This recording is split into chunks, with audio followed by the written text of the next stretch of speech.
आपला Marathi big boss. आजचा episode झालेला आहे एकदम रंगतदार, एकदम दणदणीत. आपल्या करण भाऊ सनवणे, करणनी गाजवलेला आहे. मला वाटलेलं करण आज जाऊन बिचारा शांत बसेल, काही करणार नाही, थोडे 2-3 दिवस बघेल आणि मग अरे हरामी आहे हा. तुम्हाला सगळ्यांना करण सोडून बाकी कंटेस्टंट कसे वाटतात?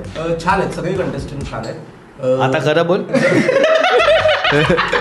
आम्ही मित्र आहोत म्हणून बोलतो. करणने स्विमिंग पूलचं जे पाणी प्यायलंय ते त्याच्या आयुष्यातलं ना 0.00001% घाण आहे. याहून भिकार चोट लेवलचा तुम्ही बघा. चोट लेवलला करणार आहे आणि यांनी केलंय भाई. हा.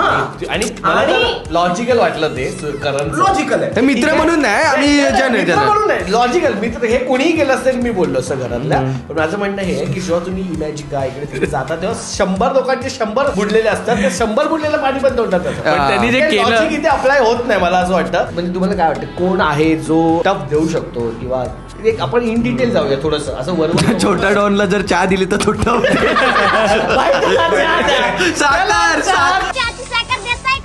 आतापर्यंत वाटायचं मी 4 जास्त नाही काहीच नाही सांगता नाही कोण कधी आगला पेटली ना कोणामध्ये किंवा डायरेक्ट वाटला पेटलीवरून आठवलं. आता तू बघा ना बिग बॉस मध्ये कोण मित्र आहे काय रात्री त्या दोघी एकमेकींबरोबर अशा गप्पा मारत मारत मारत मारत चालत मस्त जोडी झालेली. जोडीमध्ये अशा बोलत होत्या सकाळी. अरे लायकी काय आहे, अरे हे काय आहे, अगं तू शेण खा, तू शेण म्हणून- खा, तुझे हे काय. ह्या मुद्द्यावर आपण जरा कॉमेंट मध्ये जाऊया. काय प्लीज म्हणतात लोकं? Comments guys. करण रिअल खेळणार ही गोष्ट तर खरी आहे. दिस इज व्हॉट करण इज. आणि मला असं वाटतं हे त्याचं एसेन्स आहे आणि हे बिग बॉस मध्ये थ्रू आउट राहणार आहे. सिद्धांतची चड्डी फाटली आहे.